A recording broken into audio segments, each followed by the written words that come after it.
Ibig sabihin, ikaw pala yung duwag na lalapa sana kay Dr. Lian. Pasensya na lang tayo dahil hindi kita uurungan.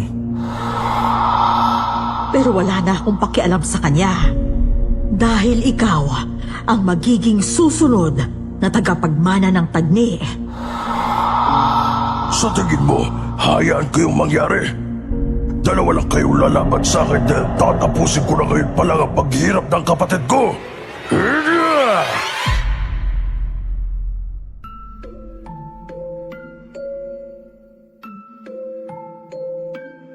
Magandang araw po sa lahat ng mga tagapakinig sa channel na ito. Lalong-lalo na po sa inyo, Miss Esperanza. Matagal na po akong silent listener ng inyong channel. At katulad ng mga naging karanasan ng iba, meron din po akong nais ibahagi sa inyo.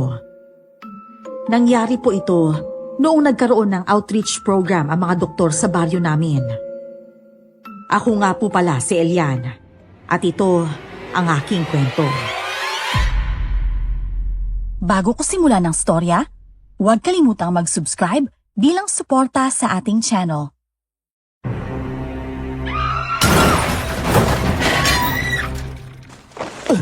Ano yun? Naligti ka na. May motorsiklo mahulog sa bangin. Hala, tol. Oo nga. Tara, abangan natin doon. Mukhang doon sila babagsak eh. Teka, walang ya. Aswang? Mukhang aswang nga. Hala, dinagana niya yung babae. Tirahin mo na, tol. Alam ko, Fatima, wag mo akong utusan. Saka uminahon ka, pati ako natataranta sa'yo eh. Abay, kapag sinuswerte ka nga naman, yari ka ngayong aswang ka. Ayun, sa pool. Ibang klase ka talaga, Elian. Walang kupas. Bullseye! O ano, aswang? Wala ka pala eh. Kaya nga sumama ka sa akin palagi para naman matuto ka. O siya, tara na tulungan natin yung babae, baka bumalik pa yung hinayupak na yun eh. Yes, boss!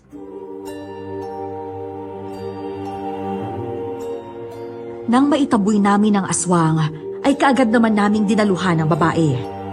Wala siyang malay at may sugat siya noon sa noo. Marami rin siyang gasgas sa braso at maging ang binti niya ay nagalusan din. Napunit pa ang suot niyang pants dahil marahil sa pagkakasabit nito sa isang matulis na sanga.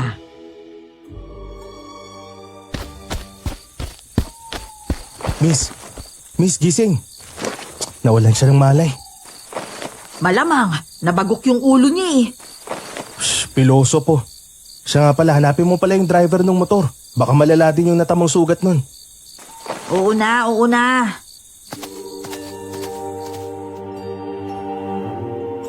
Ngunit ilang saglit pa ay bumalik si Fatima na walang kasama. Patuloy pa rin siya noon sa pag-ilaw sa paligid para sipatin kung naroon nga ang driver ng motor. Hanggang sa sumuko na nga siya at balikan kami.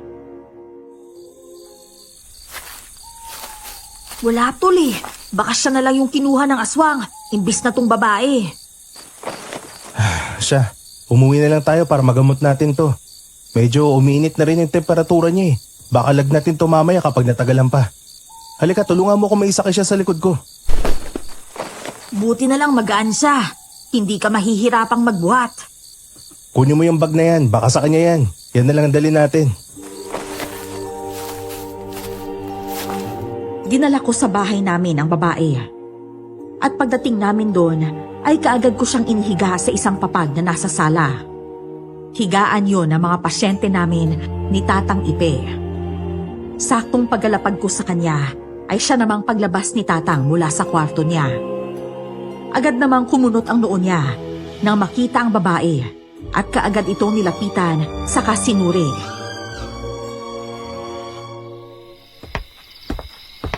Abay, may sinat na to. Ano ba nangyari, Elian? Bakit puro sugat ang katawan nito? Nakita po namin ni Fatima na nahulog sa bangin yung sinasakyan nilang motorsiklo. Nila, ibig sabihin may kasama pa siya. Opo, yung driver po ng motor. Kaso, hindi na po namin nakita eh. Kaya ipinagpalagay na lang namin at tinangay na siya ng aswang. Ano ka mo? Aswang? Opo, kanina po. Naunahan kami ng aswang na makarating sa kanila. Nakita namin tong babae na wala nang malay tapos yung aswang dinaganan siya. Buti nga po at nagapan itong si Elian eh. E di ayun, tumakas. Natakot yata sa tirador ni Elian na may balang buto ng pulang saging. Siya. Alalayan mo na lang ako, Elian. Nagamutin itong babae. Pagkatapos, saka tayo kakain. Abay, kanina ko pa kayo hinihintay. Nang hunting na naman pala kayo ng aswang.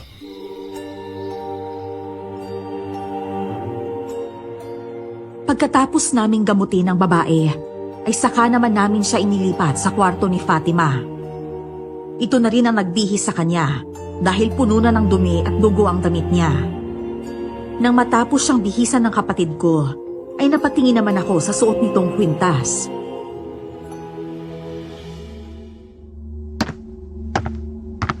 Uy, anong tinitingin-tingin mo dyan? Ano, crush mo no? Maganda ba? Aray, ang sakit ah. Huwag kang maingay dyan.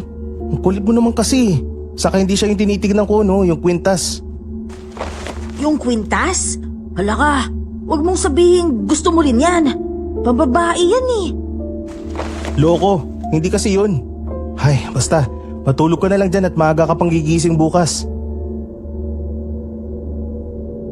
Hindi ako nakatulog kaagad. Kakaisip kung saan ko nga ba nakita yung kaparehong kwintas ng babae. Kinabukasan, naalimpungatan na lamang ako dahil sa isang matinis na sigaw. Boses yun ng babaeng niligtas namin kagabi. Kaya naman, kaagad akong napabangon sa kadali-daling tinungo ang kwarto ng kapatid ko.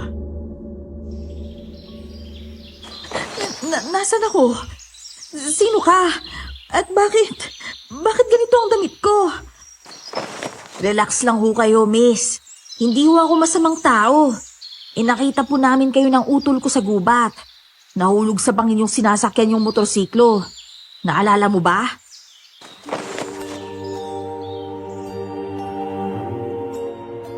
Kaagad namang napatingin sa akin ang babae nang buksan ko ang pinto at pumasok doon.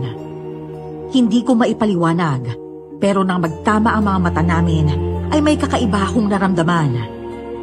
Ipinilig ko na lamang ang ulo ko at binaliwala yun. Saka kinausap ang babae.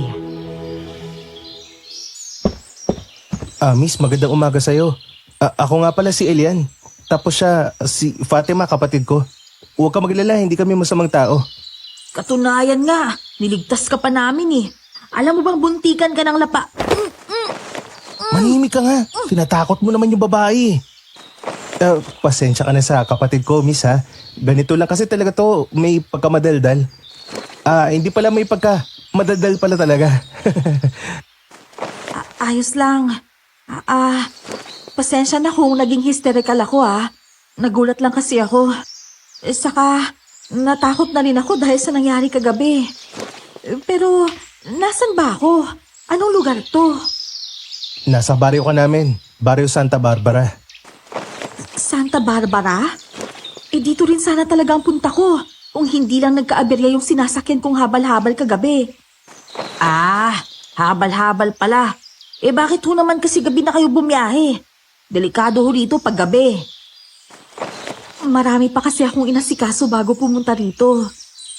Pero teka, yung mga gamit ko pala. Yung isang travel bag lang ang nadala namin. Yung iba hindi na namin inabala pang ipunin. Nagkalat na kasi, tapos madilim pa.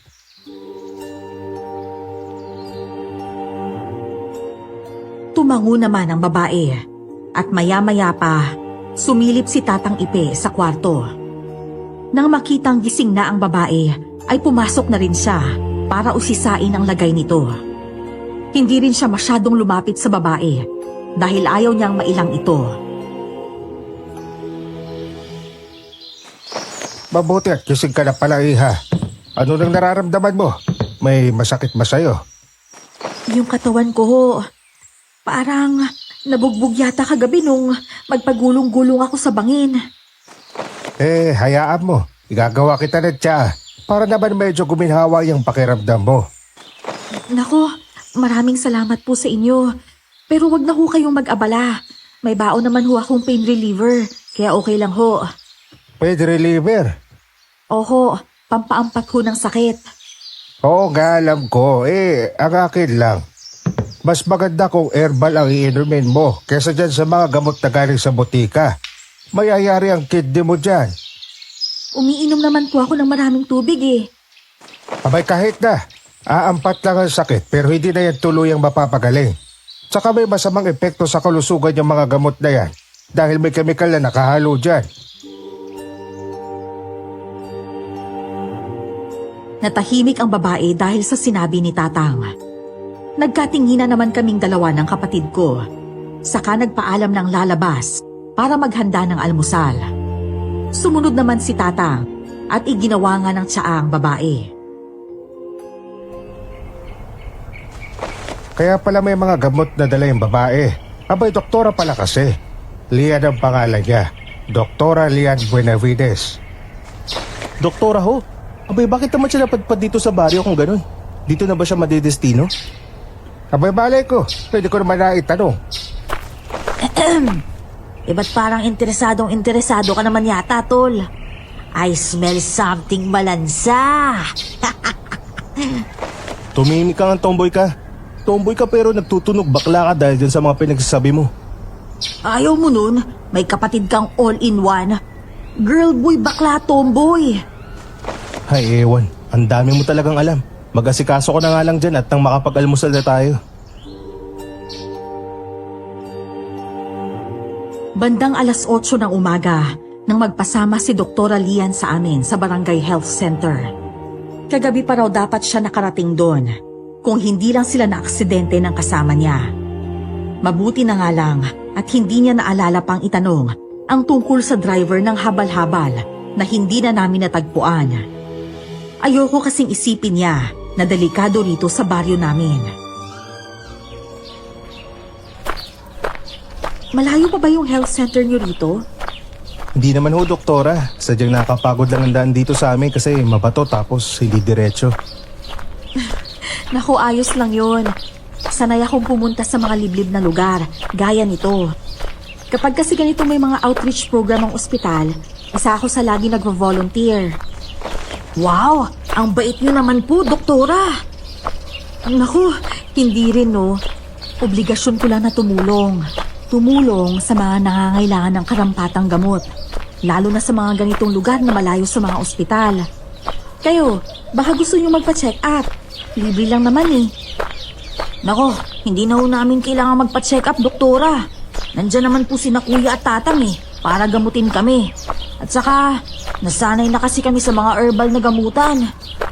Manggagamot kayo, Elian? Gano'n na nga ho. Ikaw kasi, ang ingay mo. Bakit? Itotoo naman ah.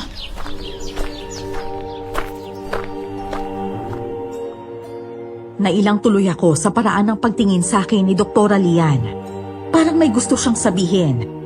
Pero mas pinili niya na lang na manahimik. Pagdating namin sa health center, ay nakita namin si Dante na ginagamot ng isang health worker.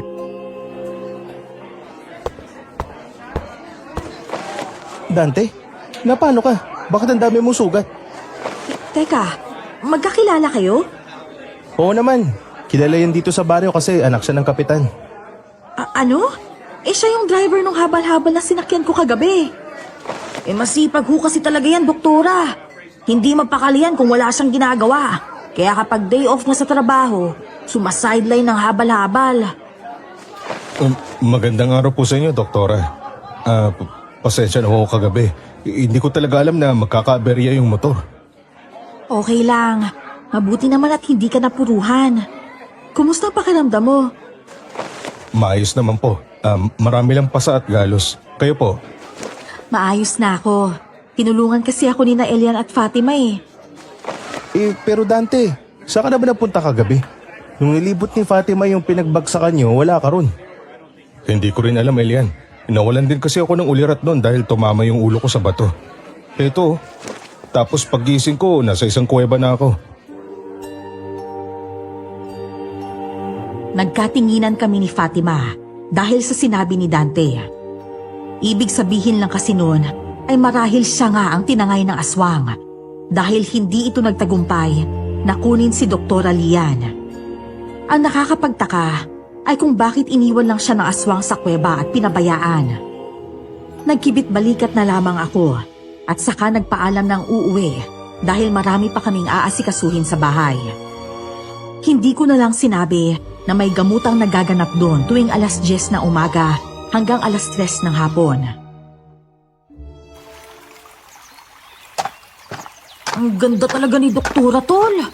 Ay, sana naman magkanobya rin ako ng kasing ganda niya. Ay nako, tigil-tigilan mo na nga yan, Fatima. Hinayaan ka na nga naming lumihis ng landas tapos gusto mo pa magkanobya. Tigil mo na yan ha. Ito namang si Utol, ang KJ. Palibhasa kasi, ipinanganak na lalaki. Pero aminin mo, Tol, maganda siya, di ba? Oo. Pero teka, bakit ako tinatanong mo dyan? Nakita ko kasi yung mukha mo kanina habang sinusuri ni Doktora si Dante. Kung nakakamatay lang yung mga tingin mo sa lalaki kanina, nako, malamang, nasa morgue na yun ngayon. Baliw, manimik ka nga dyan. Lahat na napapansin mo. Sus, kunwari ka pa. Arte mo lang yan kasi nabuking kita. Pero kung gusto mo naman siya, edi gumalaw-galaw ka na. Baka kasi maunahan ka pa ni Dante. Pansin ko kasi, iba rin yung mga tingin niya kay Doktore. Ang lagit, Tol. Pero may maipagmamalaki naman siya kasi gwapo naman siya. At saka... Ewan. Bahala ka nga dyan. O ito piso, hanap ka ng kausap mo. Hulo, uy, Tol. Ito naman, tampururot ka agad. Mas gwapo ka naman dun Uy, ano ka ba? Uy, sandali lang, Tol. Hintayin mo ako.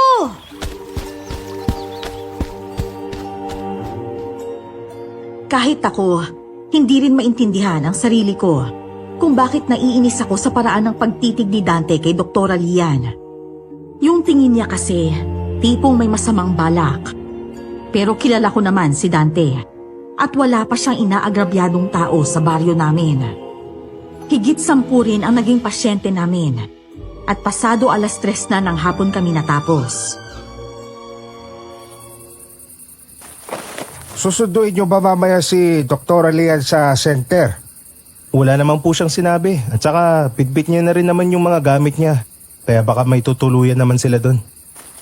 Ay, ganun ba? Siya. Dalhan mo na lang siya ng tinola mamaya at magluluto ako. Pasasalamat na rin dahil nagboluntaryo siya sa pagbibigay ng serbisyo dito sa baryo natin. Bandang alas 6 ng gabi nang matapos si Tatang sa pagluluto. Nagkatay pa kasi siya ng manok, kaya natagalan.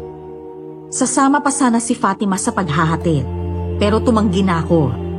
Mas mabilis kasi kapag ako lang ang mag-isa ang aalis. Nang makarating naman ako sa tinutuluyan ni na Doktora Lian, ay sarado na ang pinto nito. Pero alam kong may tao pa sa loob dahil bukas pa ang ilaw doon. Kakatok na sana ako nang marinig kong parang may nag-uusap sa loob. Mabuti at hindi ka napuruhan sa aksidente kagabi. Kumusta ka ngayon? Okay naman po ako, Doktora Beth. Mabuti nga lang po at ilang pasa at galos lang natamo ko. Mabuti ka mo at hindi nagalusan yung maganda mong mukha. Abay, napakarami pa namang matutulis na sanga at matatalim na mga bato sa gubat na yon. Natural na po yata sa mga gubat ang ganon, Doktora. Ay, siya nga pala. Nakapagtanong-tanong ka na ba sa mga taga rito tungkol sa taong hinahanap mo? Hindi pa nga po Marami kasing pumunta sa center kanina para magpa-check up. Nawala na sa isip ko. Hanga talaga ako sa dedikasyon mo, Lian. Kaya hindi na ako magtataka kung makakapangasawa ka ng taga rito. Abay, sigurado akong hindi lilipas ang 1 linggo, pipila na mga maliligaw mo rito. Naku po, wala pa po yan sa isip ko, Doktora. Ang mahalaga lang po sa akin ngayon, makita ang kapatid ko. Oo nga, pero wag mo namang alisin ang posibilidad na makakahanap ka na mapapangasawa mo dito. Abay, 29 ka na. Malapit ka nang lumagpas sa kalendaryo. Hindi ka na bumabata, iha. Napahugot ako ng malalim na hininga bago tuluyang kumatok sa pinto. Pakiramdam ko kasi, isang kasalanan na marinig ko ang tungkol sa pinag-uusapan ng dalawang babae. Nang bumukas na ang pinto, ay iniluwanon si Doktora Lian. Tila nagulat pa ito na makita ako sa harap ng center. Oh, Elian! Ikaw pala yan. Bakit ka na pa rito? Halika, pasok ka. Hindi ho, doktora. Salamat ho, pero hindi na rin ho kasi ako magtatagal. Gusto ko lang sanang iabot tong ulam na pinabibigay ni Tatang Ipe. Niluto niya po talaga yan para sa inyo. Nako, nag-abala ka pa. Sinong nandyan, Lian? Si Elian ho. Yung tumulong sa akin dun sa gubat kagabi. Magandang gabi ho, doktora. Ako ho si Elian. Kumusta, Elian? Ako naman si Beth. Ako ang makakasama ni Lian dito sa center sa susunod na 2 linggo. Ganun ho ba? Mabuti naman ho at may makakasama na siya rito. Siya nga pala, Doktora Lian. Marami po pala yung pinadala ni Tatang na tinola kaya sigurado akong kakasya yan sa inyo ni Doktora Beth. Nako, salamat iho ha. Pakisabi rin sa tatang mo na salamat. Sige ho, alis na ho ako. Ingat ka, Elian.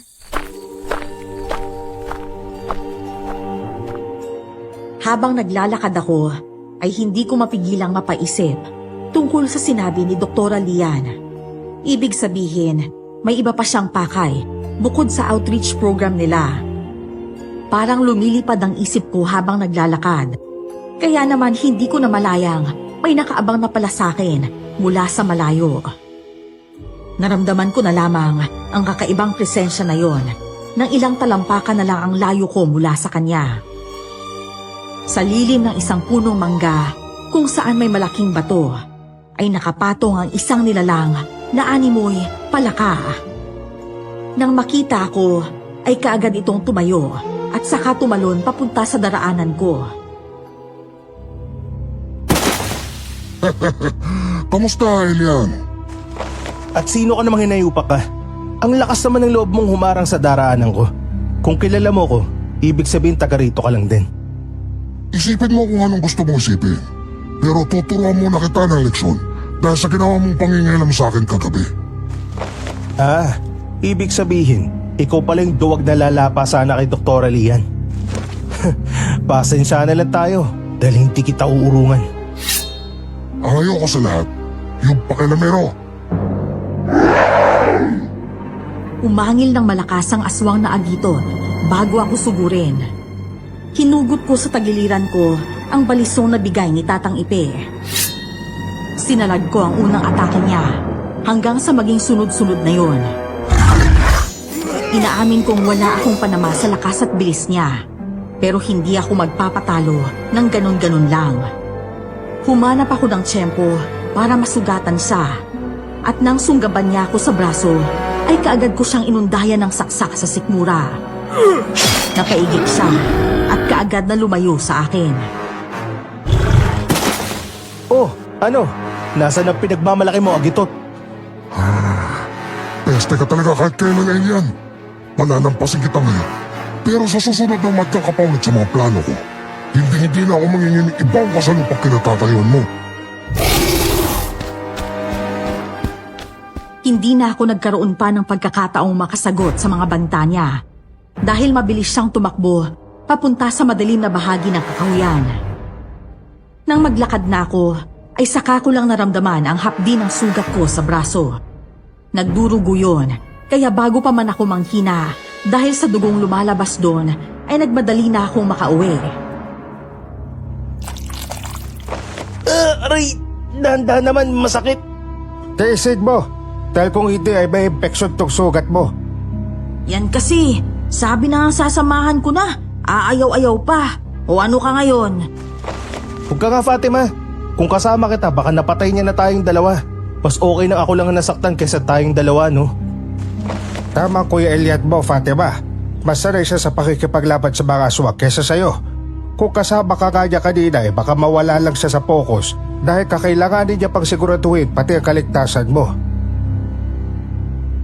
Napailing na lang ako nang umuso si Fatima saka pumasok na sa kwarto niya. May pagkamatampuhin din talaga ang kapatid ko. Kaya minsan, kailangan ko pa siyang suyuin para lang maging maayos kami ulit. Minsan nga, inaasal ko pa siya dahil pinipilit niyang magpakalalaki. Pero yung ugali niya, babaeng-babae pa rin. Hinahayaan ko na lang siya sa gusto niya dahil umaasa akong pagdating ng araw ay magbabago pa ang pananaw niya. Mabilis na lumipas ang 3 araw at patuloy pa rin si Tatang sa pagpapadala ng mga pagkain kina Doktora Lian. At tuwing maghahatid ako ron, ay lagi kong nakikitang nakatambay si Dante at madalas nakausap si Doktora Beth. Pero kahit iba ang kausap niya, ay nakikita ko pa rin ang pagsulyap niya kay Doktora Lian. Ang ganda niya talaga, no? Ha? Nino? Ni Doktora Lian. Teka, huwag mo sabing hindi ka nagagandahan sa kanya. Maganda naman pero hindi kasi mga tulad niya yung tipo ko. Wala naman akong sinabing katulad niyang tipo mo. At saka, hindi rin naman kayo bagay dahil sa layo ng agot niyo sa isa't isa. Ilang taong ka na nga? 22. Pero hindi naman base ng edad sa pagmamahal, hindi ba? Numero lang naman yan, saka puso naman na nagmamahal. Hindi ang edad o ano paman. Ay nako. Oo na po, Tatay Elian. Kung magsalita ka, parang ang dami mo ng karanasan ah.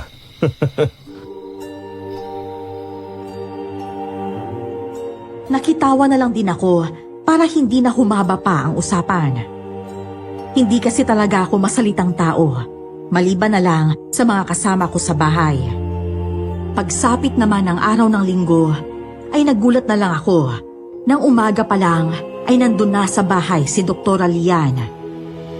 Nakadamit itong pang-alis at nagkakape sa may sala kasama si Tatang Ipe. Magandang umaga ho, Dr. Lian. Nandito na po pala kayo. O Elian, abay mabutit gising ka na. Magpapasama raw sana ito si Doktora sa inyo ni Fatima. Maglilibot-libot lang daw sa baryo. Oo, sige ho. Saglit lang at mag-aasikaso lang ako. Nasaan na nga po pala si Fatima? Ay, nasa Baguio. Nililigo na at excited yung gumala kasama ni Doktora. Pagkatapos naming mag-agahan, ay nagpahinga lang kami saglit bago umalis. Nauunang maglakad sina Doktora at Fatima, habang ako naman nakasunod lang sa likuran nila. Napakaraming kwento ni Fatima, at sa tingin ko'y naaaliw naman si Doktora sa pakikipag-usap sa kanya. Una naming pinuntahan ang kapilya ng baryo. May misa kasi ng 9:00, kaya naman doon na muna kami dumiretso para makapagsimba. Nang matapos ang misa, ay saka naman nagbukas ng usapin si Doktora tungkol sa taong hinahanap niya.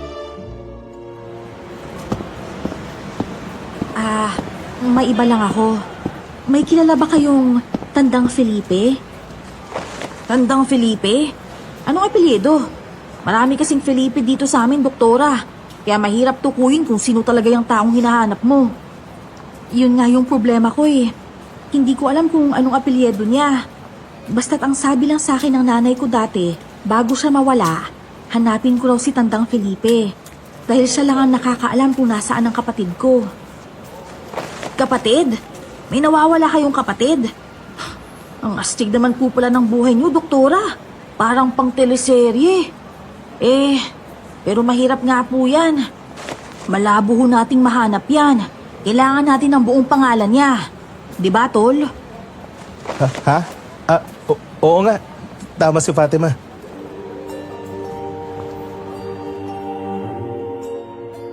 Nakita ko ang pagdaan ng lungkot sa mga mata niya na pinipilit niya lang itago sa pamamagitan ng isang tipid ng ngiti.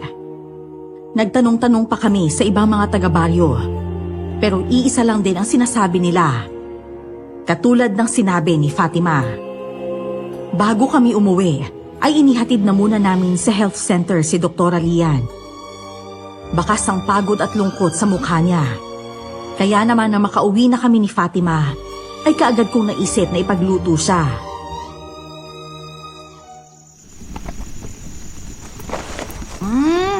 Ang bango naman yan, Tol. Anong meron at naisipan mong magluto ng arroz caldo? Wala lang. Bakit? Kailangan ba may okasyon para magluto? Ordinaryong pagkain lang naman to ah. Anong ordinaryo ka dyan? Special kaya yan. Tingnan mo, may nilagang itlog pa. Shh, ang dami mo talagang alam. Doon ka na nga. Hintayin mo na lang at malapit na tong maluto.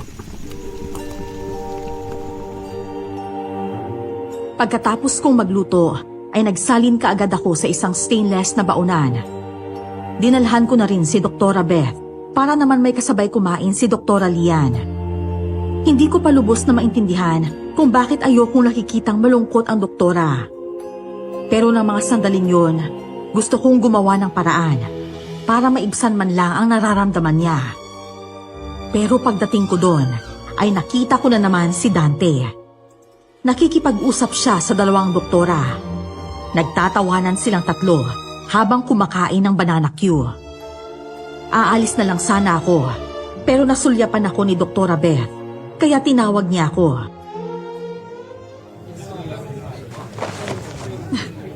Elian, halika rito. Merienda tayo. Maraming banana Q dito. Saka meron ding kamote Q. Dala ni Dante. Tara! Salamat po, doktora. Pero idadaan ko lang po sana to. Oh, ano yan? Aba, mainit pa. Arroz caldo lang naman yan. Naisip ko kasi na ipagluto ka para naman gumaan yung loob mo. Alam mo na, kanina, Wala yun. Kahit naman ganun ang nangyari, alam ko makikita at makikita ko pa rin ang taong hinahanap ko. Makikita ko pa rin ang kapatid ko. Kaya huwag kang mag-alala. Hindi naman ako pinanghinaan ng loob eh. mabuti naman kung ganun. Siya, iwan ko na sa inyo. Babalikan ko na lang yung lalagyan. Sige, Elian. Salamat dito ha. Ingat ka pa uwi. Kita ko kung paano nag-isang guhit ang labi ni Dante at saka ni Doktora Beth. Hindi ko alam kung bakit, pero hinayaan ko na lang. Ang importante ay naibigay ko na ang dapat kong ibigay. Pagdating ko naman sa bahay, ay mapang-asar na ngisi naman ng kapatid ko ang bumungad sa akin. Napangiwi na lamang ako dahil alam ko na ang ibig sabihin ng mga ngising yun. O ano tol? Anong sabi ni Doktora Ganda? Ano pa ba? Di salamat. Yun lang? Wala man lang patwitams na hindi ka na dapat nag-abala pa, Elian. O di kaya, ang sweet mo naman, Elian. Siguradong maswerteng mapapangasawa mo pag nagkataon. Ay nako, umayos ka nga. Wala akong panahon para sa mga ganyang bagay, no? Pero huwag mo na akong asarin dahil kapag ako nainis, naku talaga, yari ka sa akin. Wow nakakatakot naman yun, tol. Pero, bakit hindi mo na lang kasi sabihin na nababakla ka? Na naduduwag kang magparamdam sa kanya? Dahil hindi nga yun ang dahilan kung bakit ako lumalapit sa kanya. Bakit nga? Ewan, di ko alam. Ano ba yan? Lang kwentang kausap naman eh. Basta, wag ka nang mag-aaya ng toma kapag maunahan ka ni Dante ha. Ang kupad mo kasi. Hindi ko na lang siya sinagot at dumiretso na sa kwarto para magpahinga. At nang lumapat na ang likod ko sa higaan, ay tuluyan na nga akong iginupo ng antok. At habang natutulog ako, napanaginipan ko naman ang isang ginang na may karga-kargang sanggol. At ang ginang na yon, suot niya yung kaparehong kwintas na nakita kong suot-suot din ni Doktora Lian. Isinasayaw nung ginang ang sanggol nang dumating naman ang isang batang babae. Umiiyak at may itinuturo sa labas. At dun nga ay may isang lalaking tila ba nawawala sa sarili. May bitbit na kutsilyo at pumasok ito sa bahay. Itinago ng ginang ang batang babae sa likuran niya. Pero biglang hinablot ng lalaki ang sanggol na karga niya. Nagtangka ang lalaki na putulin ang kamay ng sanggol. At nang makitang nagdurugo na ito, ay doon na ako napasigaw at napabalikwas ng bangon. Walang ya. Ano naman klase panaginip yun? Parang totoo. Pabuti naman at gising ka na, Elian. Abay, ano bang nangyayari sa'yo? Binabangungot ka. Hindi ko po alam, Tatang. Para kasing totoong-totoo yung mga nangyari. Teka, Bakit, iho? Tang, sabihin nyo nga sa akin, saan ko nakuha ang pilat na to na nasa palad ko? Natigilan si Tatang sa tanong ko. Tumingin siya ng seryoso sa akin bago nagpakawala ng isang malalim na buntong hininga. Naupo siya sa bandang paanan ng higaan ko, saka humarap sa akin nang may makahulugang tingin. Elian, iho. Wala na sana akong balak na sabihin sa'yo tungkol sa nakaraan mo. Pero mukhang tadhana na mismo ang nagdadala sa'yo ng katotohanan. Ano ho bang ibig nyo sabihin, Tatang? Hindi ko maintindihan. Yung mga panaginip mo, yung mga bangungot mo, hindi pa paulit-ulit na lang. Paano nyo ho nalaman? Dahil sa mga sigaw mo, Elian. Sumisigaw ka ng, "Wag!" At alam ko, nakikita mo ang mga nangyayari sa nakaraan mo. Hindi ko maipaliwanag kung paano naalala mo ang mga pangyayari yun. Kayong maliit ka pa nun. Wala ka pang muwang. Marahil ay dahil yun kay Felicia. Felicia? Si Felicia ang iyong ina. Ho, pero akala ko ba si Nanang Tere ang nanay ko at kayong tatay ko? Teka, hindi ko maintindihan. Patawad ko ngayon ko lang sasabihin dito sa'yo. Pero para na rin to pa rin ang huling hiling ng Nanang Tere mo. Bago siya pumanaw, kailangan mong malaman ng lahat dahil karapatan mo yun. Hindi ko alam kung ano bang dapat kong maramdaman noon. Parang pinipiga ang puso ko sa kadahilan ng hindi ko pa pala talaga alam ang tungkol sa buong pagkatao ko. Akala ko buo na ako, pero mali pala ako ng akala buong buhay ko. Si Felicia ay kapatid ko.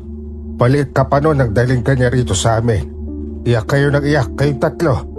Ang nanay mo at ang ate yan mo. Tumakas kayo sa inyo dahil yung tatay mo nawala sa sarili at lagi kayong sinasaktan. Pinatuloy namin kayo rito pero pagkalipas ng isang buwan, sinundo kayo ng tatay mo. Ang sabi, maayos na raw siya. Pero nung puntahan ko kayo sa inyo, narinig kong nag-iiyakan na kayo sa loob ng bahay nyo. At pagpasok ko, yun na nga. Nakita ko hinihiwa na ng tatay mo yung palad mo. Ibig sabihin, totoo nga nangyari yung mga panaginip ko? Oo, iho. Totoo lahat yun. Ikinuwento pa ni Tatang sa akin ang iba pang mga pangyayari. Hanggang sa pagkawala ni nanay at ate Yan. Nabalitaan na lang daw ni Tatang Ipe na patay na si nanay. Na-depress daw ito, kaya tumalon sa tulay at nalunod. Wala na raw silang balita kay ate Yan at sumuko na rin sila sa paghahanap dahil halos buong bayan ay galugarin na nila pero wala talagang makapagturo kung nasaan ito. Tol, may problema ka ba? Ba't parang ang tahimik mo naman yata ngayon? Nakakapanibago. Anong nakapanibago dun? Ikaw lang naman ang madaldal sa ating dalawa. O anong iningiti-ngiti mo dyan? Wala lang. Ang haba kasi ng sinabi mo eh. Akala ko kasi may nangyari kaya katahimik. Meron nga ba?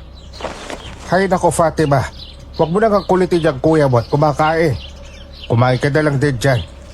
Oh, ayan oh, may inihaw pa na tilapia. Sus, si tatay. Sabi mo mag-diet na ako, pero pinapakain mo pa ako ng todo. Yung totoo tay, ano ba talaga? Hay nako, ewan ko na lang talaga sa yung bata ka. O siya, ang mauhuli, siya maghugas sa mga pinagkainan at pinaglutuan ha. Hulo, para naman kaming mga bata niyan tay. Ay, sige na nga. Ako nang maghuhugas. Pagkatapos naming kumain, ay bumalik na ako sa kwarto dahil wala talaga akong ganang gumalaw. Lumabas lang ako nang magsimula nang dumami ang mga pasyenteng naghihintay sa labas ng bahay. Nakatulong din kahit paano ang panggagamot namin ni Tatang para makalimutan ko pansamantala ang mga revelasyong nalaman ko kanina. Hinagabihan naman ay maalinsangan ang panahon, kaya naman nagpasya akong maligo para maibsan ang init na nararamdaman ko. Pero paghata ko ng damit sa tukador, ay biglang nahulog ang isang kahong gawa sa buri at kumalat sa sahig ang mga papel at ilang litrato. Napakunot ang noo ko nang makita ang isang pamilyar na mukha, pati na ang kwintas na suot nito. Teka lang, itong kwintas. Ganito rin yung kwintas na nakita kong suot ni Doktora Lian. Langya. Lian? Yan? Hindi. Kailangan ko makausap si Tatang Ipe. Oh, Tol! Saan ka pupunta? Si Tatang. Nasaan si Tatang? Bakit? Ano bang meron? At saka, anong picture yung hawak mo, Tol? Baka nasa gubat, nag-oorasyon. Hoy, Tol! Bawal ka doon! Pagagalitan ka ni Tatang! Hindi ko na pinakinggan ang mga sigaw ni Fatima at pumunta na ako sa lugar kung saan nag-oorasyon si Tatang Ipe. Ang orasyon na yon ay parang pag-aalay ng dasal sa kanyang mga gabay para mas lalo pang lumakas ang koneksyon nila sa isa't isa. Paraan din ito para mas lalo pang maging epektibo ang mga ginagawa niyang panggagamot. Tila lumilipad ang isip ko habang tinatahak ang gubat.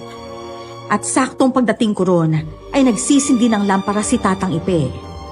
Ibig sabihin, tapos na siyang mag-orasyon. Elian, anong kailangan mo, iho? Sasabihin niyo sa akin, ito ba si Nanay Felicia at Ate yan? Saan mo nakuha yan? Sa tokador. Oo, sila nga yan. Tang, may kilala ho ba kayong Tandang Felipe? Saan mo naman nalaman ang pangalan na yan?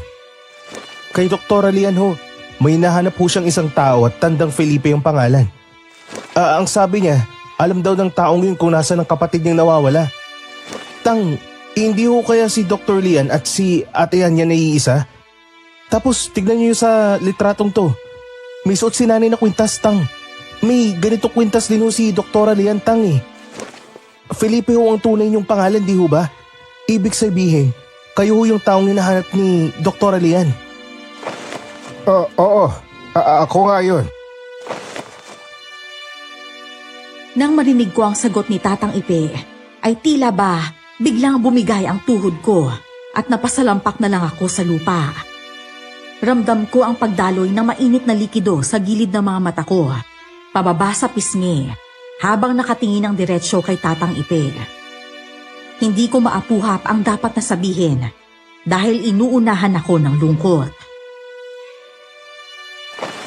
Gusto mo bang puntahan natin si Doktora Lian para malaman na rin natin ang totoo?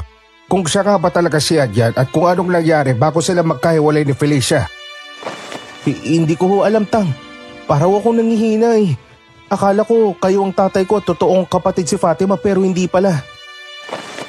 Wala namang magbabago sa relasyon natin, iho. Tsuhin mo naman ako at magpinsan naman kayo ni Fatima. Kaya magkapamilya pa rin tayo. Anak na ang turing ko sa'yo kaya naman walang magbabago. Naiintindihan mo ba? Hindi magbabago ang tingin ko sa'yo, anak.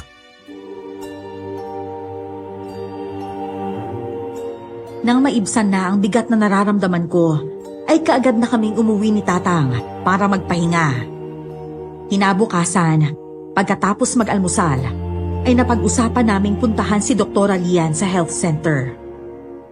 Pero hindi pa man kami nakakalabas ng bahay, ay saka naman siya dumating. Tao po! Tao po!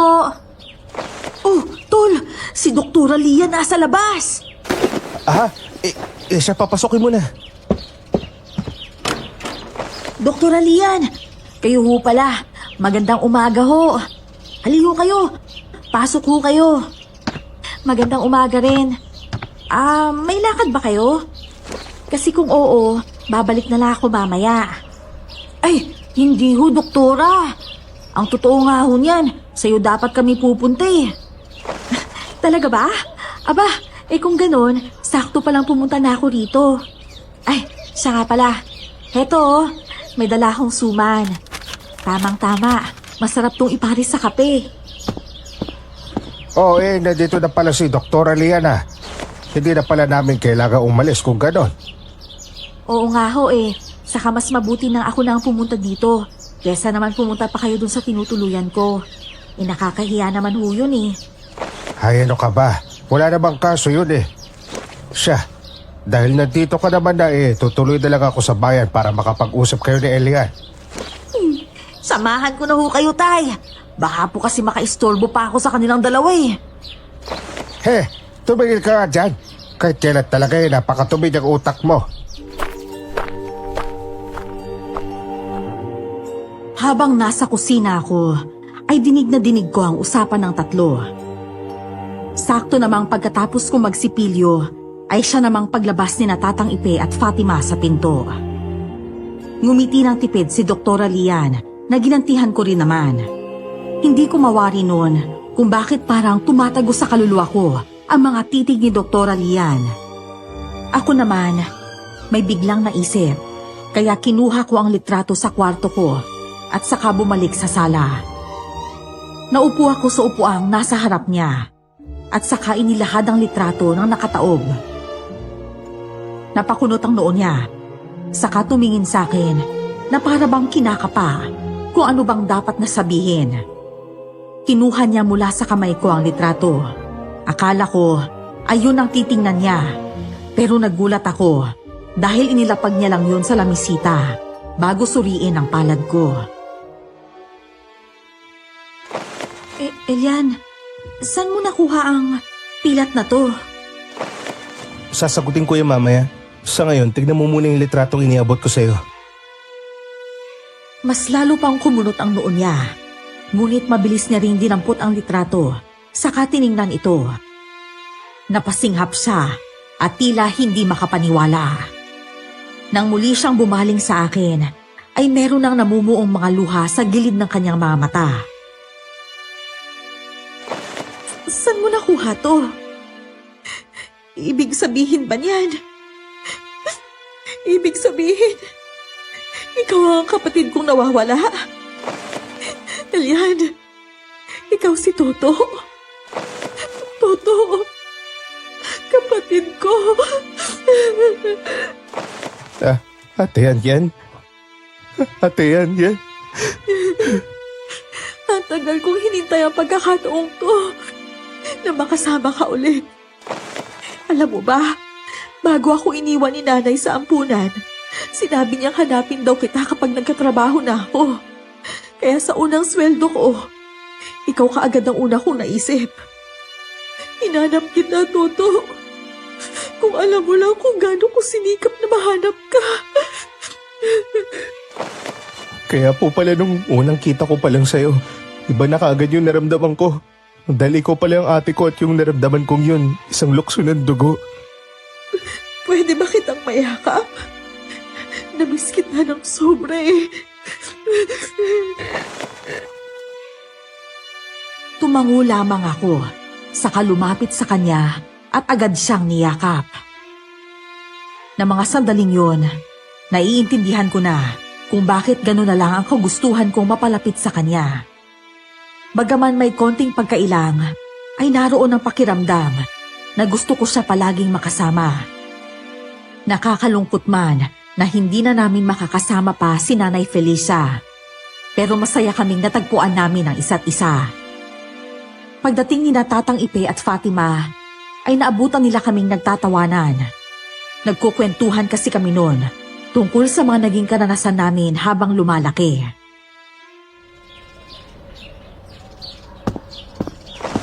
Abay, abot pa hanggang sa labas ang tawanan yung dalawa. Yan dami ko kasing kwento nitong si Ate Lian eh. Teka, ate? Uy, bakit mo inaati yung si Doktora? Akala ko ba?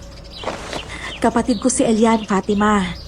At nalaman kong yung taong hinahanap pala natin nung nakaraang linggo, si Tandang Felipe pala. Siya pala si Tatang Ipe. Ano? Anak ng... Tol naman eh. Ba't di mo sinabi? Ano ba naman, nakakahiya ako? Ay!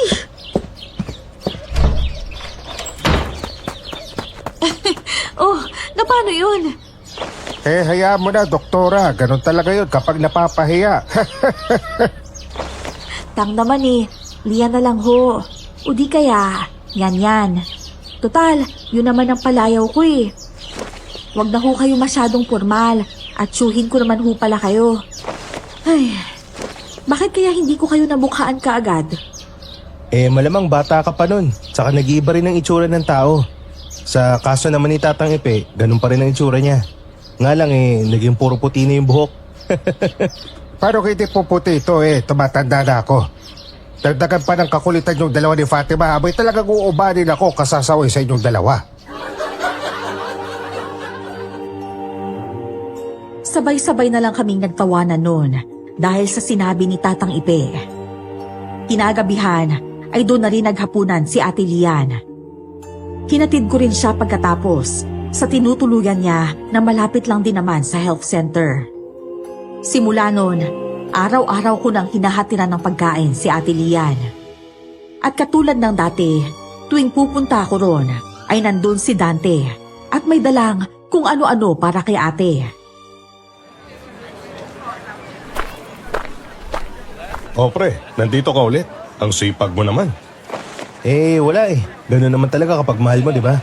Hindi mo hayaang magutom. O siya, alis na ako pre. Inihatid ko lang talaga yung pagkain ni Dr. Lian. Gumisi pa ako sa kanya bago ako umalis. At nakita ko kung paano umigting ang panga niya dahil sa inis. Di naman ako kontra sa ginagawa niyang pagpapapansin sa ate ko. Pero may kung ano kasi sa kanya na hindi ko mawari. Kinabukasan, tumulong naman kami ni Fatima sa pagpapakain sa mga bata. May feeding program kasing isinagawa sina Dr. Beth.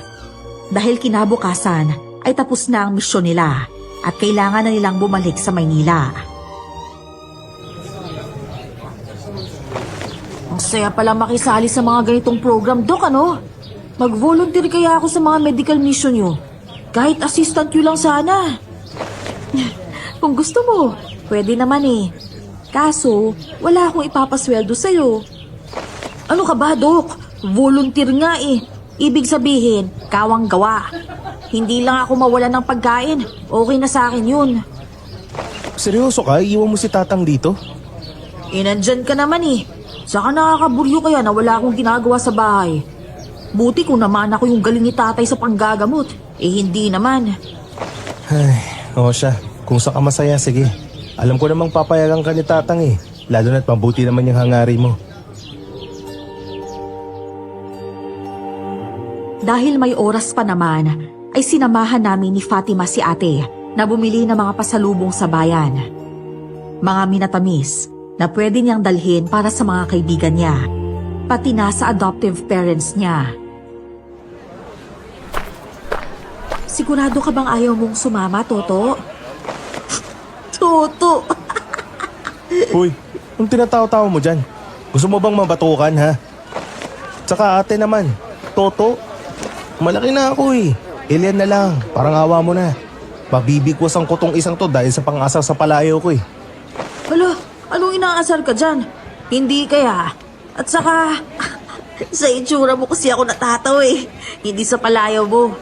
Tuwing tinatawag ka kasi ni Doktora na Toto, umaasim yung mukha mo Ganito Nakakatawa naman kayong dalawa. Ganun. Talaga. Mas mukha kang sigbin sa ating dalawa Lo, anong sigbin ka dyan? Baka ikaw ka mo. Kalalaki mong tao. Mas matangkad pa ako sa'yo, no? Oy, anong matangkad? Yung buhok mo lang matangkad, no? Kababae mong tao, magpapagupit ka ng panlalaki tapos lalagyan mo pa ng pomada. Ay nako, kapag nahulog ang butiki dyan, yari talaga, tigok kagad. Hindi magkaumayaw sa pagtawa nun si Ate Lian dahil sa amin ni Fatima. Ganon kasi talaga kaming dalawa. Kunwari, aso't pusa, pero purong asaran lang naman yun. Libangan na yata talaga namin ang ganon simula nang magkaisip kami. Kaya minsan, umaalis na lang si Tatang Ipe dahil sa ingay namin ni Fatima. Nang ihatid namin si Ate Lian sa tinutuluyan niya, naabutan namin si Dante na kausap si Dr. Beth. Nakaupo silang dalawa sa mahabang bangkong kahoy at tila ba seryoso ang pinag-uusapan. Nang makita nila kami, ay kaagad namang tumayo ang lalaki at saka nakangiting sinalubong si ate. Nandito ka na pala, Doc Yan. Akin na yung mga dala mo. Nako, salamat. Ay, nagmerienda na ba kayo? May dala kaming pagkain. Sabay-sabay na tayo. Ay, salamat pero may lalakarin pa kasi akong importante. Kayo na lang ho siguro. Ah, ganun ba? O siya, sige. Doktora Beth, tara, kain tayo. Ay, sige. Teka, kukunin ko ang lamesa sa loob. Ay, ako na lang po, doktora. Saglit lang po. Nasa po ba nakalagay? Nandun lang sa gilid ng cabinet. May mga katabi siyang nakastack na upuan. Kunin mo na lang dun, ha? At ako nang bibili ng soft drinks. Kinuha ko ang lamesa at saka inilatag yun sa lilim ng punong mangga. Folding table kasi yon, kaya hindi gaanong mabigat at kayang-kaya lang buhati ng isang tao. Pagkatapos ko maayos ang lamesa, ay isa-isa na naming inilabas ang mga pagkaing binili namin. Siomay, fishball, kwek-kwek at kikiam lang naman yun. Nang makabalik si Doktora Beth, ay kaagad naman niyang inilagay ang 1 litro ng soft drink sa lamesa.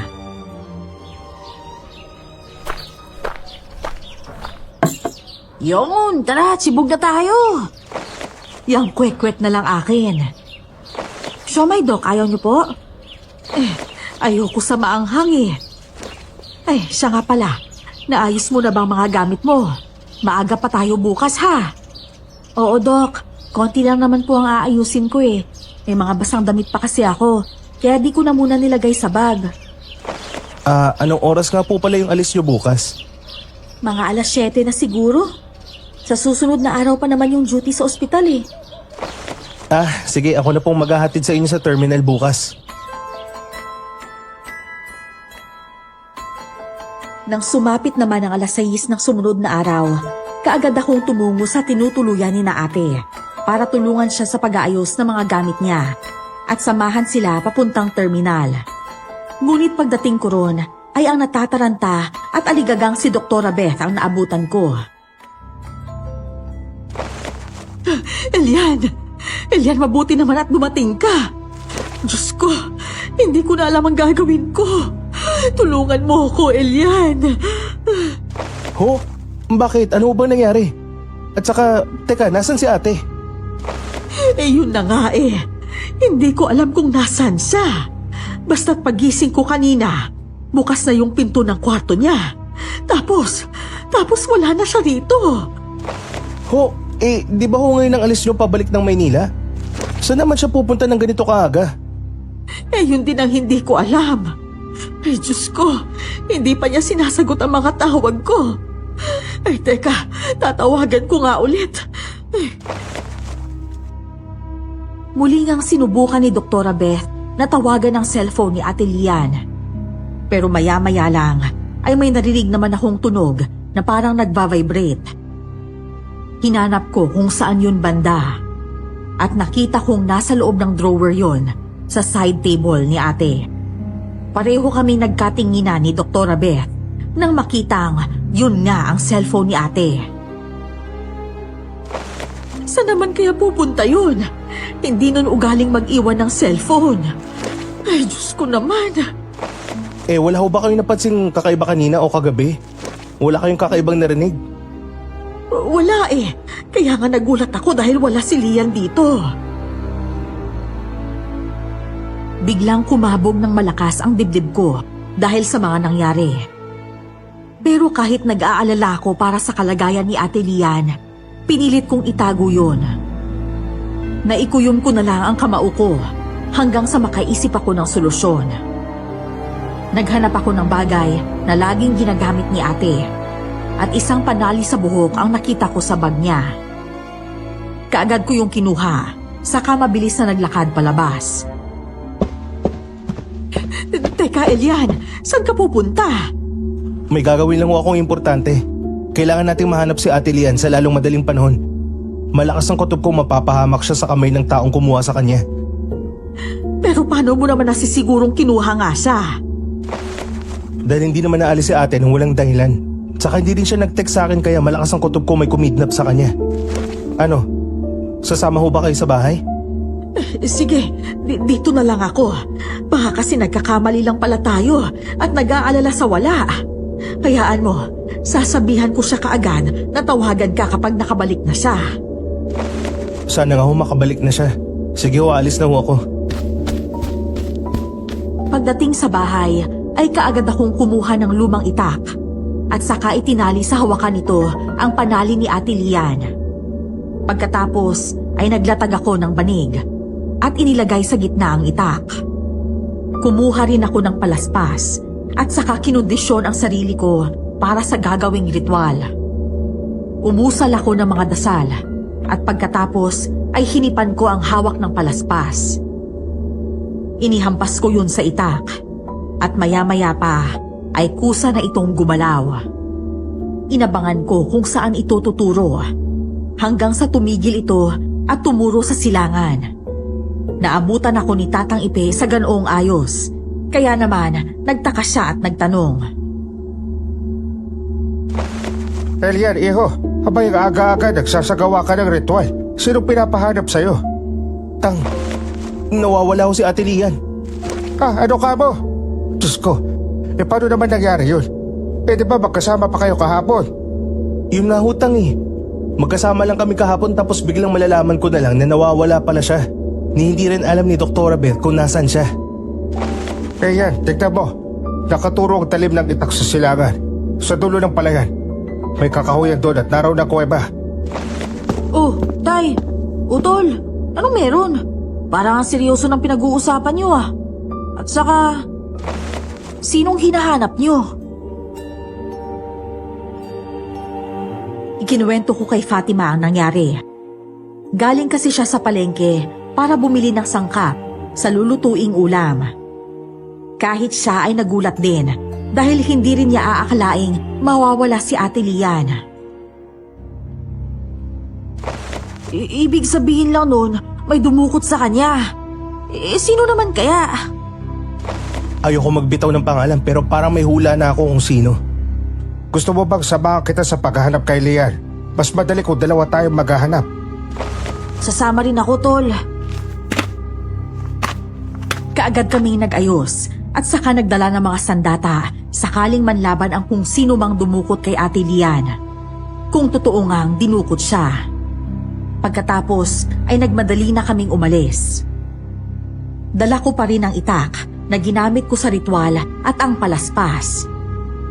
Hindi ko na rin kinuha pa ang panalin ni ate na nasa hawakan ng itak para sakaling hindi namin siya maabutan doon ay maisasagawa kong muli ang ritual. Makalipas ang halos 2 oras na paglalakad, ay narating namin ang itinuturong kuweba ng itak. Hindi muna kami tumuloy doon at nagtago na muna sa likod ng mga mayayabong na talahib. Sandali, magbasit muna tayo sa paligid bago tayo tumuloy. Oho, sige ho. Pero parang ang tahimik naman ho yata rito. Oo nga eh, baka naman wala na siya dito. At saka, baka hindi talaga siya dinukot. Baka... teka, ano yun? Parang sapatos. Nang tingnan ko ang direksyon kung saan nakabaling si Fatima, ay nakita ko ang isang sapatos na walang kapares. Kumunot ang noo ko habang sinisipat yun at nanlaki ang mga mata ko dahil naalala kong ito ang suot na sapatos ni Ate Lian nung mamasyal kami. Kay Ate Lian yun ah. Sigurado ako sa kanya yun. Teka, kukunin ko. Uy, ano ka ba? Wag na. Baka mamaya, nasa tabi-tabi lang pala yung kidnapper ni Doktora. Tapos may baril. Yari tayo. Ano naman kayang pakay ng walang yun sa kapatid ko? Hindi ako matatakot kahit may baril pa siya. Kailangan kong tulungan si ate. Mukhang tahimik naman ang paligid kaya sige, kunin mo ang sapatos, Elian. At magsagawa ka ulit ng ritual. Hawakan mo yung sapatos habang ginagawa mo yun para mas malakas ang enerhiyang masagap ng palaspas at maituro ng itak kung nasan nga ba si Adyan. Sinunod ko nga ang sinabi ni Tatang Ipe. At doon sa likod ng mga matataas na talahib, nagsagawa ako ng ritual. Ramdam ko ang marahang paghaplos ng hangin sa balat ko habang umuusal ng orasyon. At nang matapos ako, ay saka na naman gumalaw ang itak. At isang direksyon lang ang itinuturo nito. Tang, hindi na siya sa kuweba nakaturo, kundi sa gilid ng kuweba. Tingnan mo, Tol. Parang may parte sa gawing yun na nahawi ang mga talahib. Parang may dumaan. Saka, Tol, namamalikmata lang ba ako? O may dugo talaga sa mga dahon sa bandaron? Kung ganon, mukhang tinukot nga siya dyan at doon sa kawing yun siya dinala. Marahil ay may taguan o lugar doon ang tumukot sa kanya. Kung ganun, kailangan ho natin magplano kung ano ang mas mainam na gawin. Baka kasi hindi lang pala nag-iisa ang taong yun. O maaring nag-iisa lang siya, pero hindi siya ordinaryong tao lang. Ano pong ibig niyong sabihin? Malakas ang pakiramdam kong isang aswang ang kumuha kay Yagyan. Ramdam ko ang unti-unting paglakas ng negatibong enerhiya sa paligid. Kung ganun ho, ibig sabihin malapit na siya sa atin. Oo, iho. Parang ganun na nga. Teka, magtago kayo. May taong papalabas mula sa gilid ng kuweba. Tignan mo nga kung sino yun. Walang ya. Dante, sinasabi ko na nga ba, may masama siyang bala kay Ate Lian eh. Ilang sandali pa ay may isa namang lalaki ang humahangos na tumatakbo papunta sa kinaroroonan ni Dante. Pero nagulat ako nang makitang kamukha yun ni Dante. Galit na galit itong nakatingin sa isa pang Dante habang iningisihan naman siya nito. Putik, paano nangyari naging dalawa si Dante? Hindi kaya may kambal siya? Posible ring impostor yung isa. Alin man sa mga hula niyo ay posible. Yung Danteng lumabas mula sa gilid ng kuweba, sa kanya ko nararamdaman yung negatibong enerhiya. Yang bago dating, yan ang tunay na Dante.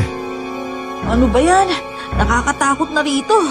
Hindi ko alam kung totoo pa ba itong mga nangyayari o nasa shooting ako ng isang pelikula. Ay!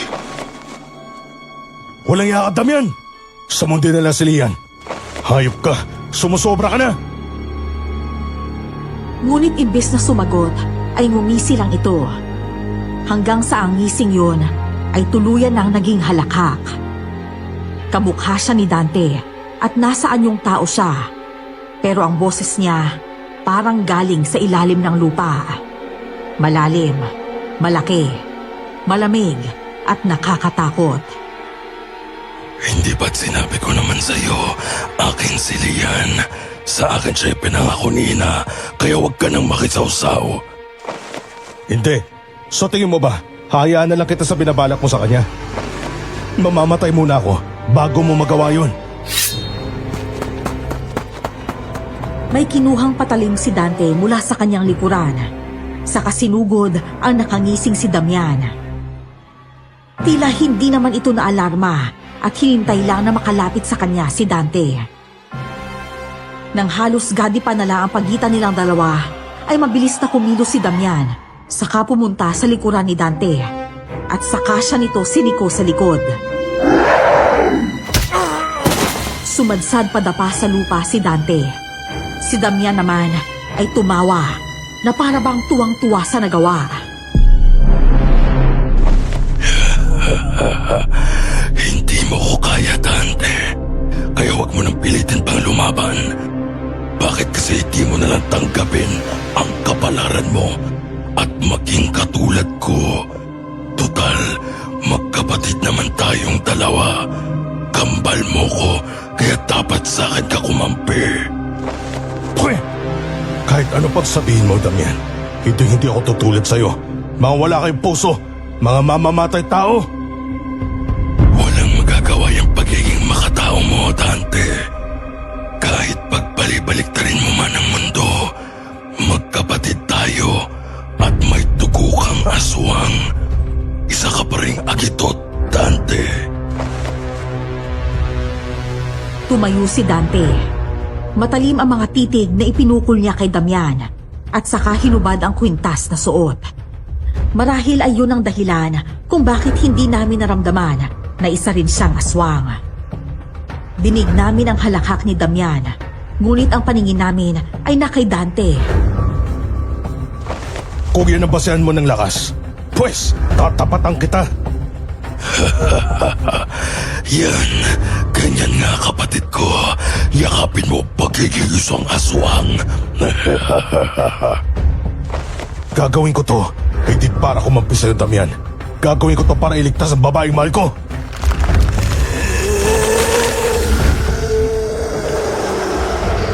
Namula ang mga mata ni Dante at humaba ang mga pangil at kuko. Bakas ang galit sa mukha niya. Samantalang ang kakambal naman niya ay tuwang-tuwa sa mga nangyayari. Nagpambuno ang dalawa at walang balak na magpatalo ang sino man sa kanila. Halos 20 minutos na silang naglalaban. Pero biglang nag-iba ng direksyon si Damian. Tila sumama ito sa hangin at agad na nakapunta sa likuran ni Dante.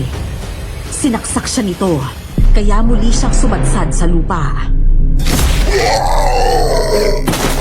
Dahil nga ayaw ni Dante na yakapin ang pagiging aswang, ay kaagad siyang nagbagong anyo at bumalik sa pagiging tao.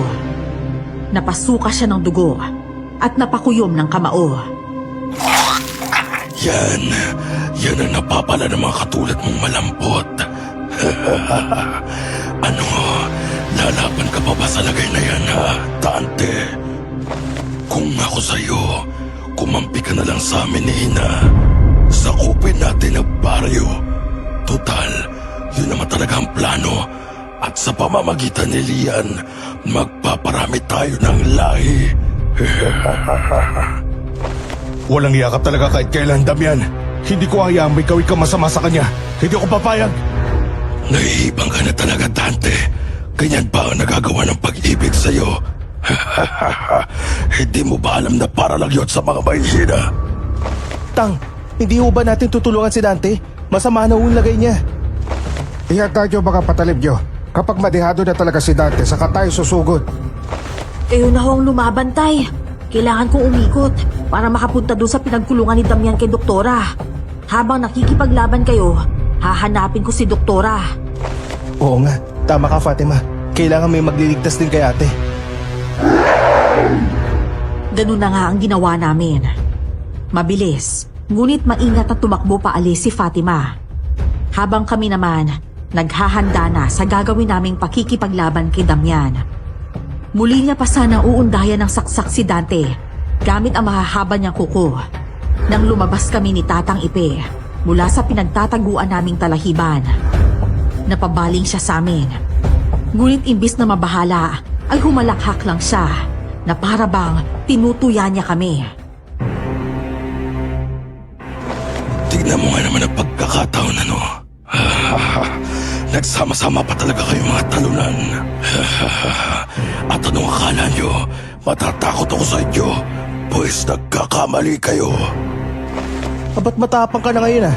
Nakalimutan mo na bang ginawa mo pagtaka sa akin dati? Yun ba ang gawain ng matapang ha?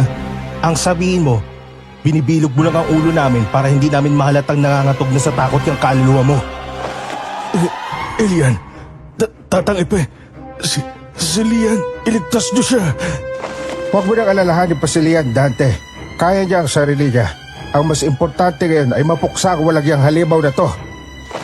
Kung hindi ako nagkakamali, kanina pa kayo nariyan at nanonood sa amin ang kakambal ko.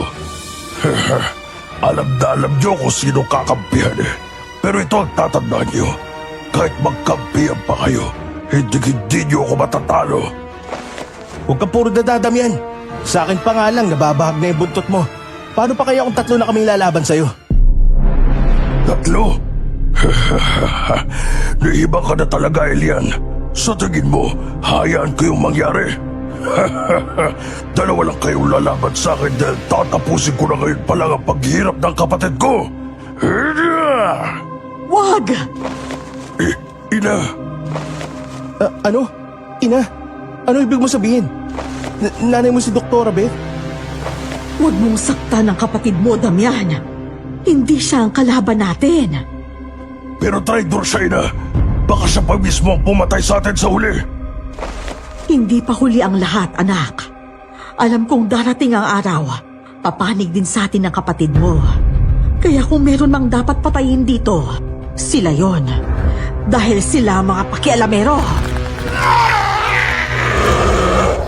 Kaagad na nagbagong anyo sa harapan namin si Doktora Beth at naging isa siyang mandarangkal. Tao pa rin ang figura niya, ngunit hindi nakamukha ni Doktora Beth. Humaba rin ang kanyang kuko at nagkaroon din siya ng mga pangil. Namumula ang kanyang mga mata na animoy nagbabaga at talagang nakakatakot kung titigan. Ngunit hindi ako nagpatinag at kaagad na umigkas. Ganon din si Tatang Ipe na mas lalong hinigpitan ang paghawak sa buntot pagi. Walang yaka, Doktora Beth. Nagtiwala sa'yo si Ate Lian. Pero anong ginawa mo? Isa ka palang halimaw. Hindi ko nakasalanan kung ututo ng kapatid mo. Hindi niya man lang napansin na hindi na ang tunay na Doktora Beth ang kasama niya. Pero wala na akong pakialam sa kanya. Ang mahalaga lang naman sa akin ay mahanap ka, Toto. Dahil ikaw ang magiging susunod na tagapagmana ng Tagni. Nangangalang ang anak kong si Dante dahil mas pinili niyang itago ang katotohanan sa akin. Hindi niya sinabing nandito ka lang pala. Kayo, itandang Felipe. Dahil mas tanga ka, nakasalamuha mo lang kami pero hindi mo pa rin kami nakilala. Wala ka na magagawa, Ason. Dahil ang Tagni ay nasa kamay na ni Elian at siya na ang bago nagmamayari nun. Ason, ibig sabihin kilala niyo ho siya, Tatang? Oo, Elian. Dahil si Ason ang kumulam sa ama mo, kaya ka nagkaroon ng pilat dyan sa palat mo. Siya ang nagmanipula sa ama mo para saktan kayo mag-iina. Walang hiya. Bakit ngayon ko lang nalaman ng lahat ng to? Dahil sa'yo, nawalan kami ng karapatan na maranasan ng buong pamilya. Hindi kita mapapatawad, Ason. Wala akong pakialam sa nararamdaman mo, Elian. Ang nasa isip ko ngayon ay kung paano kita mapapaslang.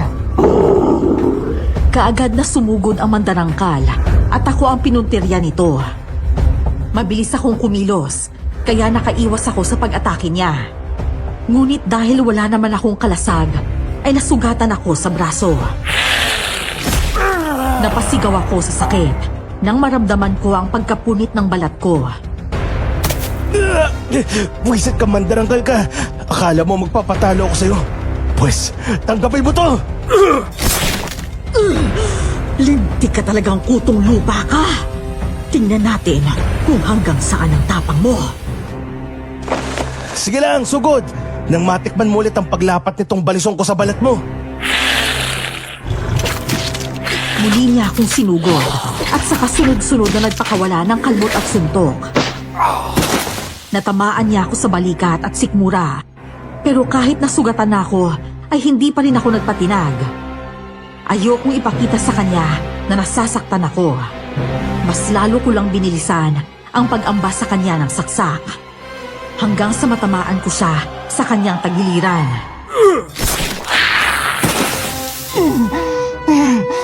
Ang init! Ano to? Bakit ganito? Ang sakit! Ang hapdi! Dahil ang balisong na yan ng Tagni na kinatatakutan mo. Ngayon, Ason, patitikman mo na ang pagiganti ng batang tinanggalan mo ng karapatang maranasan ng buong pamilya. Tama ng satsatag na.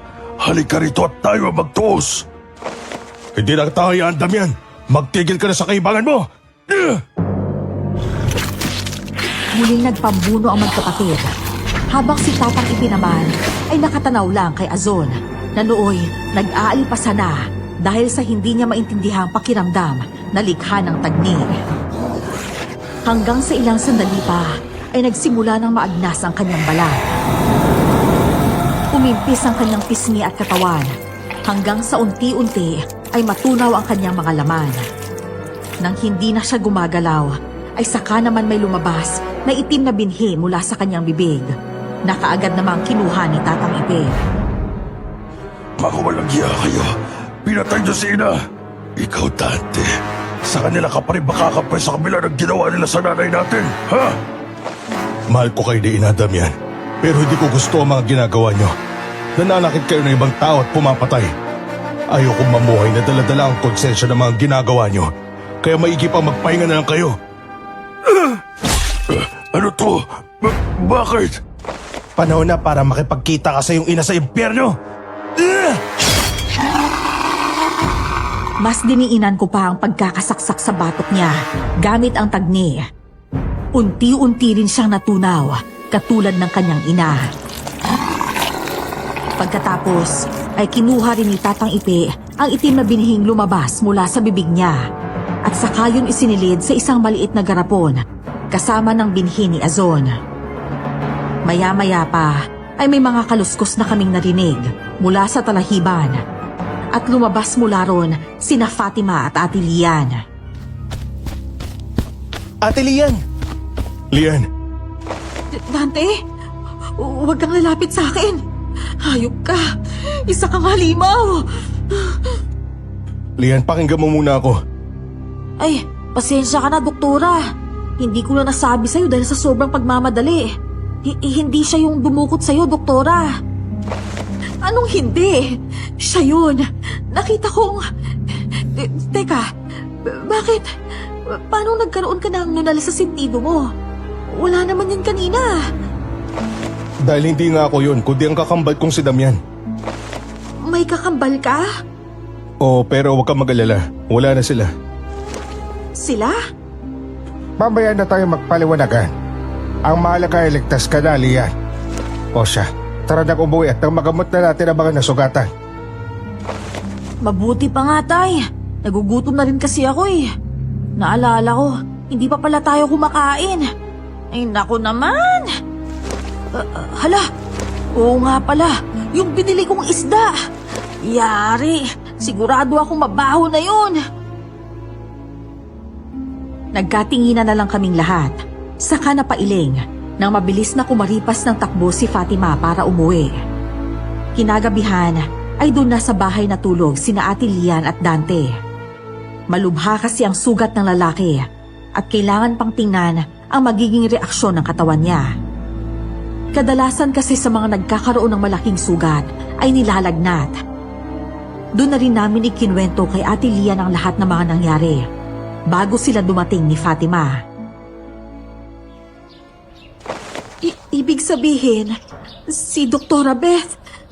Hindi namin sigurado kung pinatay ba siya ni Azon o itinago lang para magamit niya pansamantala ang katauhan nito. Pero huwag kang mag-alala. Gagawa kami ng paraan para malaman kung nasaan na ang tunay na Doktora Beth. Maayos ka na ba? Anong nararamdaman mo? Natatakot pa rin ako eh. Pakiramdam ko kasi may nakasunod pa rin mga mata sa akin. Hindi ako mapalagay. Siguro maiging magpa-check up ka pagdating mo sa Maynila. Marahil ay na-trauma ka dahil sa ginawang pagdukot sa'yo ni Damian. 3 araw ang matuling lumipas at natagpuan namin si Doktora Beth sa loob ng isang tuyong balon. Walang malay at nakapiring. Nakagapos din ang mga kamay nito sa likuran. Kinailangan pang magsagawa ni Tatang Ipe ng orasyon para bumalik sa wisyo ang doktora. At nang magising ito, ay wala itong maalala. Ang huling naalala ko lang ay natulog ako. Tapos, nanaginip ako na nasa Maynila na raw ako. Hindi ko nga alam na nakatulog pala ako ng matagal. Kaya palang sakit ng buong katawan ko. Tapos, ang dami ko pang galos. Ay, Diyos ko naman. Kailangan ko na talagang magpa-derma dahil sigurado magkakapeklat ako. Ang importante po ay gising na kayo, doktora. Hayaan niyo po, bukas na bukas po, uuwi na tayo. Mabuti pa nga, Lian. Masyado nang matagal ang pagtira natin dito sa baryo. Siya nga pala, doktora. Isasama ko si Fatima sa Maynila, ha? Baka sakaling gustuhin niyang mag-aral ng medisina. Kayo nang bahala, Lian. At saka, mainam na rin yun nang makakita naman ng bagong environment yung bata.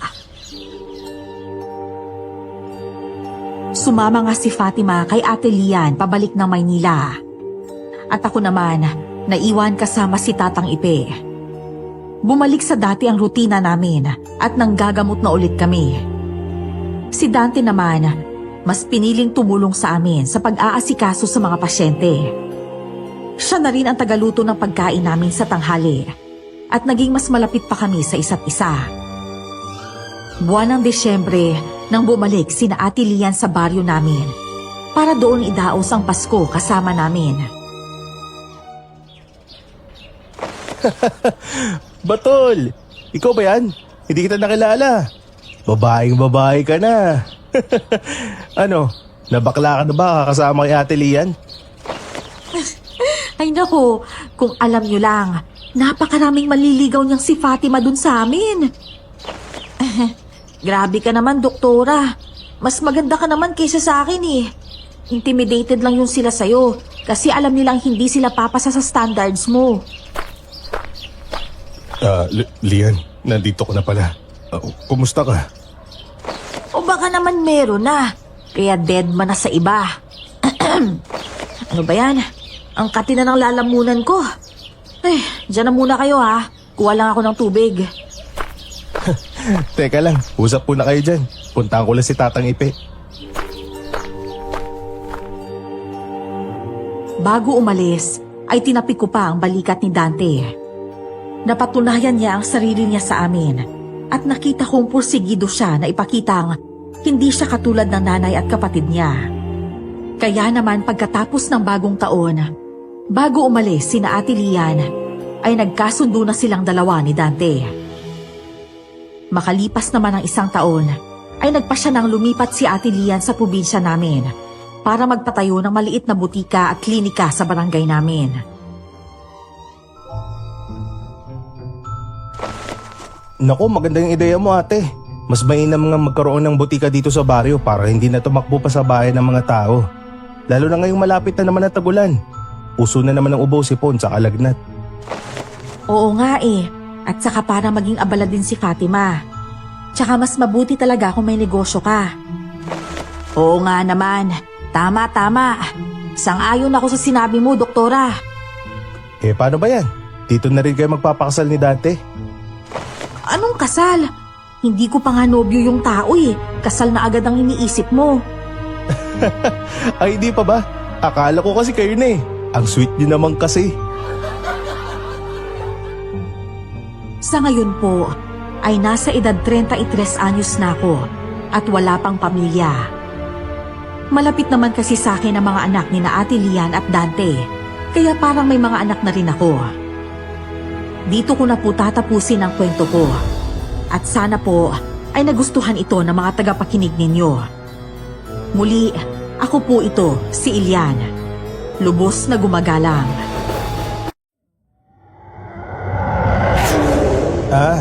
Ibig sabihin,